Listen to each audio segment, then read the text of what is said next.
Hi, this is Fran with Stampendous, and we're continuing the Fabulous Friday fun of a watercolor series. And this is week number 123, and we're starting right in with our thankful kitties here. So I want to show you how I developed this combination, and I pre-stamped sticky notes and cut them out up to the edges. So whatever we want in the foreground will be what we need to stamp first, using our VersaFine black ink. I'm going to place the packages first, and then we're going to cover them up with the mask.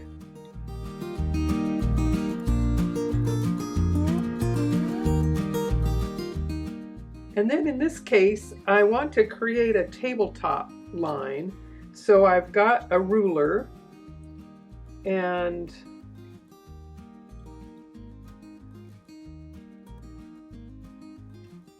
I'm going to line that up.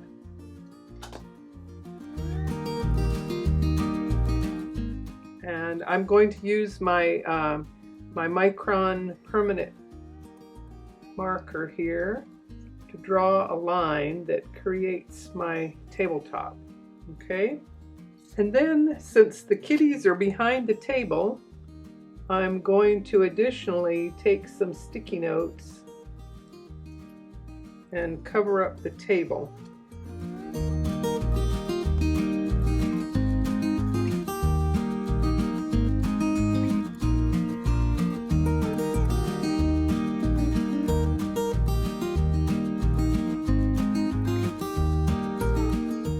It's easiest to clean your stamps as you go along. You can see I stamped these a little bit closer together. I cut my paper a little bit smaller, and I liked how they were all just peeking around each other. And so now we will do some of the painting, and I'm going to fast forward it. I'll just comment that you'll notice I'm skipping around a little bit so that one color has time to dry before I do another color that might blend into it. And this little strip, if you want to do a particular color scheme, you might do a little rainbow strip like this and kind of do it wet on wet, and that would give you the same colors then as you're going to use in the rest of your little painting.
I've got a lovely purple here that was the rose with the marine blue here.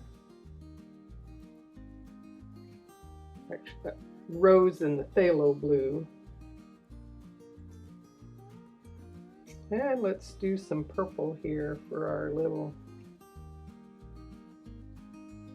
tablecloth. That's a bit darker. Can't enjoy seeing the color. Add a wetter brush here to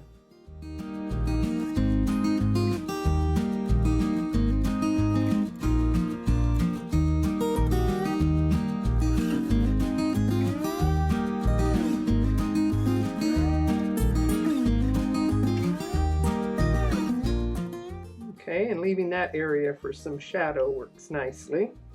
Okay, so for our kitty colors, I'm going to turn my palette around so that I can access my browns and grays over here on this side. And I'll swirl can see the gamboge, scarlet, and phthalo blue here give me my browns. Some water will help me mix it together, and then if I want more of the reddish color, we'll add more of that here at the top. We have an orange kitty that is a neighborhood kitty, and we feed him out on the back patio. He's very skittish, but he'll come and eat, and then he runs off again. We don't see him for days. We worry about him. But he came back, and the other day he took a nap on the back patio and has little legs up in the air. We thought something was wrong with him, and then we thought, no, he's just relaxed in our little backyard. So we're glad to see him. And then this section of my palette has my grays and blacks with the rose, yellow, and marine blue. Some more water will revive the colors, and I don't need much. I just want a light gray to start with. Blot my brush and move that around for a lighter tone. Okay, and for this kitty with the blacks, we'll make sure we get my black that I pre-mixed. This one ended up being more of a greenish black, and this one was more of a reddish black. If I put them together, I get an even tone, add a little bit more of the red. Okay, test it on your strip, see what's on your brush, and we'll make him what they call a tuxedo cat with black and white here. A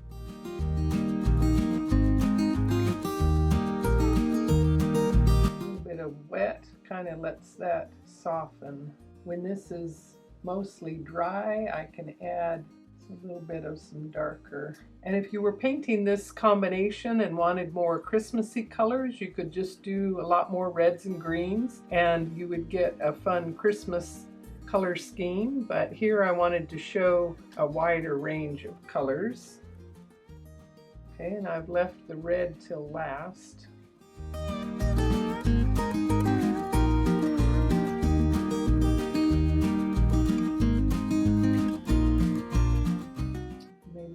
Just a blush of rose here for some pink ears and pink noses. Okay, and then a colorful strip might be used to finish off your card in an interesting way. Next, we're going to play with some of our little designs from the Critter Christmas. And since we've been doing a lot of bunnies, we got to give equal time here to our little squirrel. And we'll stamp this one down here.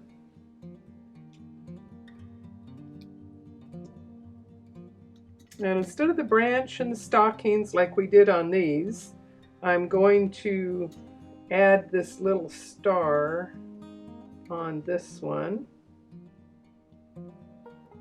So last week you saw me do this interesting background with the little like starburst or little snowflake things, and to do that we use the fine line masking fluid pen. It has a really fine line applicator, this wire, and it actually has just a very fine little spout. And I did this ahead, but in the same way that you can see here, I drew little crisscross lines and some other dots, and I did it all around up here in the sky so that it would have time to dry. Okay, so this now has had time to dry. It just feels kind of rubbery. And you can see here I've done a couple of different things, and we've done quite a bit of kind of this blue-gray color in the sky that gives you a nice winter look. And on this one I did some really dark, pretty much black to gray areas, and I just wanted to see if I could get a real contrast of light, and the yellows made it really look like the little bunnies were just sitting in the bright starlight. On this one I did sort of a whole sunrise or sunset kind of view there with a lot of different colors.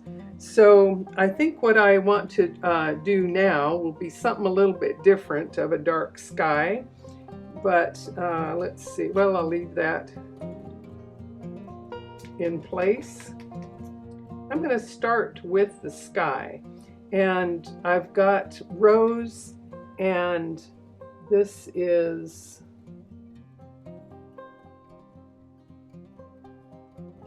Trying to make sure. I may have, okay, this is the marine blue. I positioned it here as the outside blue, and so this will give me a nice magenta if I get lots of the rose color here and less of the blue. And I'm going to make some pretty big puddles of this so that I'll have it in easy reach to work wet on wet. And then I'm also going to mix some more of the rose with the phthalo blue that's in this compartment to get a whole lot of a richer purple.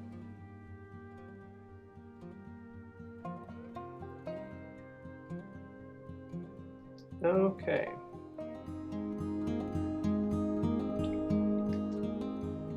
The larger an area you're working with, you might have a larger brush, but since we're working with this one size brush, I'm going to pre-wet this whole sky area, making a little vignette.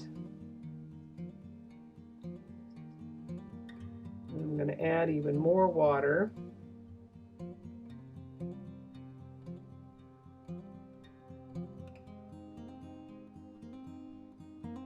Okay, now I'm going to flood it with these dark colors, and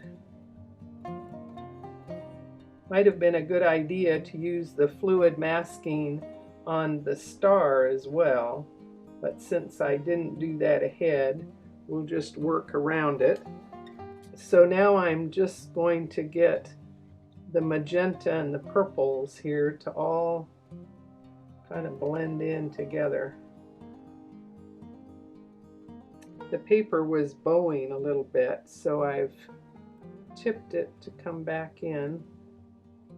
Already you can see the resist of the fluid masking of our little stars, and we haven't removed the fluid itself yet, so I knew the dark colors would really make it pop.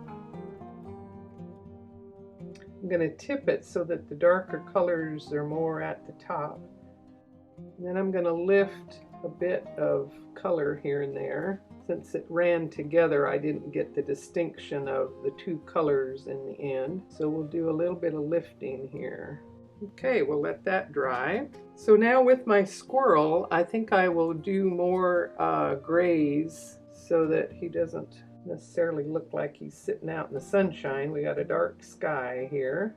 But I'll do a bit of the browns with the grays and let it run together. And I think we'll do a dark olivey green down here in the shadows. Now that it's drying a little bit lighter, I'm going to add some even darker purples.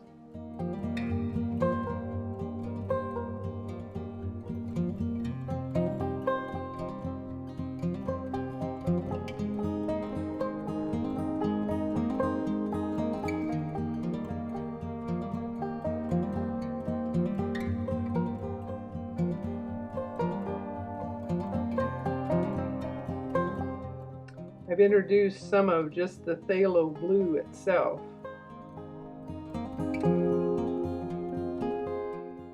Okay, we're going to need to let that dry completely before we remove the masking fluid. Next, we're going to paint the owls here with the lovely background, and I've taped my paper down with the tape using the grid to square everything off, and one little piece kind of held the two of them in place. But once I take that away, we'll put this piece on last. And just as a reminder, I reduced the tackiness of the tape by burnishing it a little bit ahead on a clean surface. And now I can press it down. I'm going to straighten it a little bit. I'm looking at the width on each of the edges there. Okay, so I did that ½ inch in between so that we'd have just the narrow white edge. So as you can see, the stockings are a separate little stamp, and if you place them further down, then you've got to draw some lines to connect them. So it's simpler if we stamp it further up, touching the branches. And where it doesn't connect, take your pen and just draw a little connecting line. So as you can see, on this one I painted leaving the background white, and by the time you get that all painted, if you're like me, it's hard to do the background and thinking you might have liked it better with just the white. So having taped the edges on this one, we are going to do the sky first. And I did, again, we're going to use mostly the phthalo blue, and we're going to add a little bit of the black mix that I've brought here in the foreground so that you can see. And it looks like I missed the little fluff on his hat. So again, if you were just getting started, you could turn your paper over, but if you want to try a couple of little lines, you can save the day there. Okay, and I know a lot of you aren't comfortable with just drawing things in, but you pencil a little something and then use the pen. I'm sure you can do a fix, and by the time you finish painting, no one will even be thinking about it. Okay, so we're going to get some more water here with the phthalo and get a nice wash of a light blue. And we're going to add that to some of the gray here. And since I was using this area to mix in some green, I think I'm going to clean that away so that we don't have too much of a green tone in the sky. Okay, and I'm not going to take the time to paint this one, but I wanted to show you that we've done a lot of just the blue-gray wintry sky, but I think it's quite nice to do just a little bit of color down here on the horizon that might imply a sunrise or a sunset. And so I'm going to leave a little bit of an area open down there with just white so that we could add that in.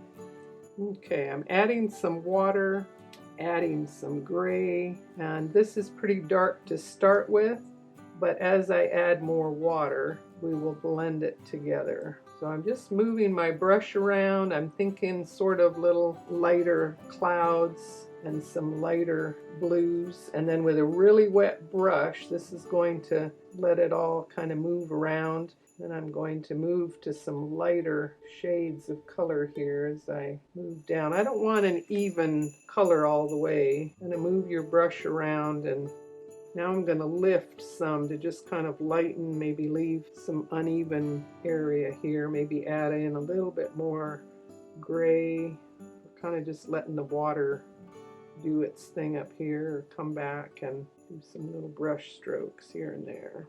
If that's getting too pronounced, then a wet brush will help even it out. Okay, and at this point I'm lifting a bit of color as I come back with just a damp brush.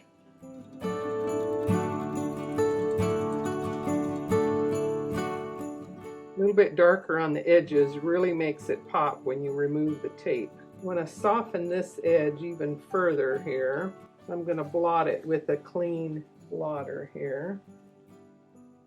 So now I'm going to do just a little bit of some pale yellow on a flat line, but just kind of move that around a little bit. And then I'm going to get just a little bit of the more of the gamboge and the orange colors. And even this I'm going to lighten a bit. I'm going to add just a little bit of some rose, knowing that I'm going to lighten it, but knowing that that is going to merge better into a lavender with the blue. I'm now removing a lot of that color just for soft little bit of color.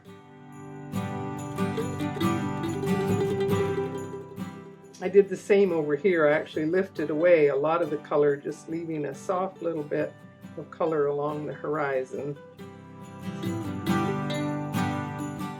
Make sure your blotter is clean.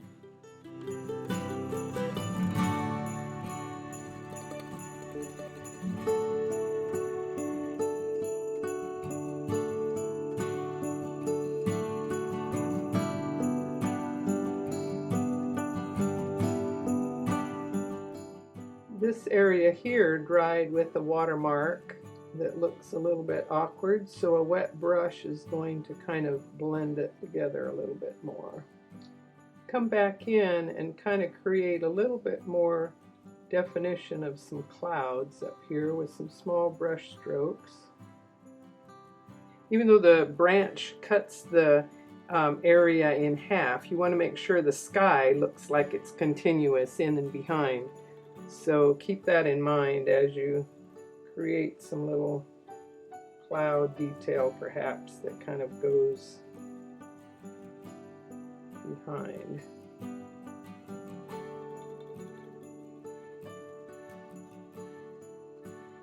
Okay, that just adds some interest, as you can see.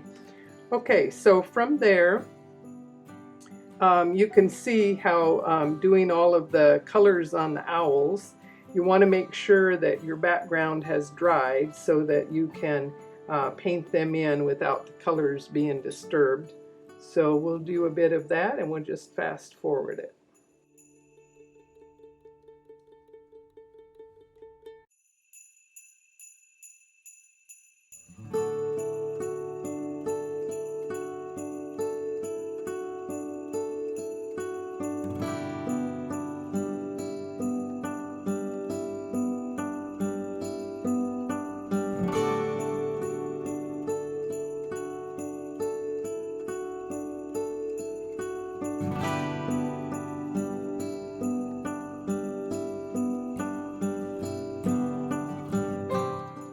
My Christmassy green is the yellow with the phthalo blue, and I know it's barely in view up here.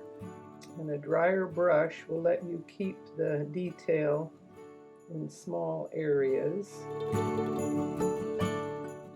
Adding some yellow for a little bit lighter shade of green.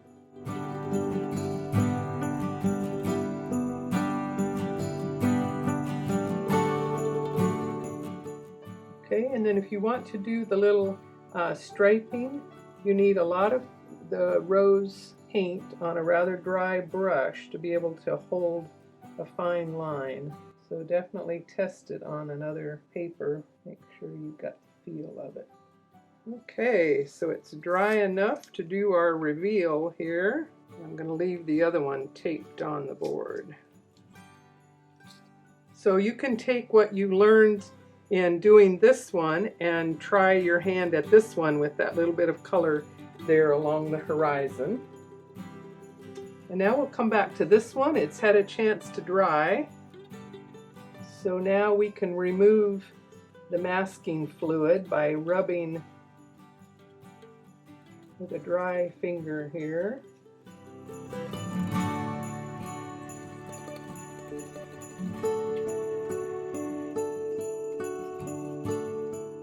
Okay, so that really stood out against the dark sky, made a fun little starry night. And now I'm going to add just a little bit of yellow on our star here.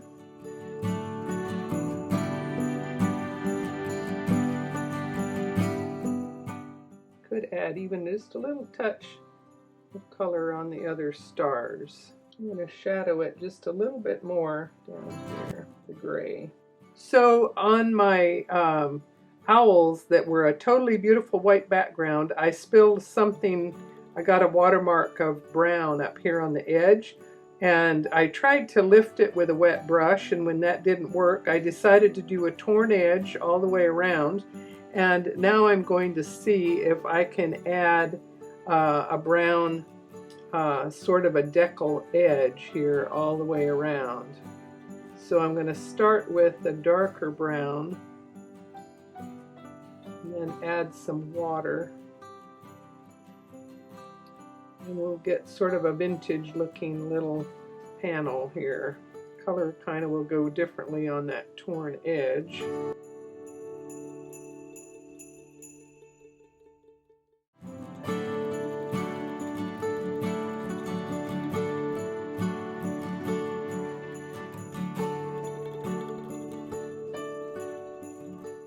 And now I have some vintage owls. Okay, so take a look at our gallery and see how we finish these off as some beautiful cards.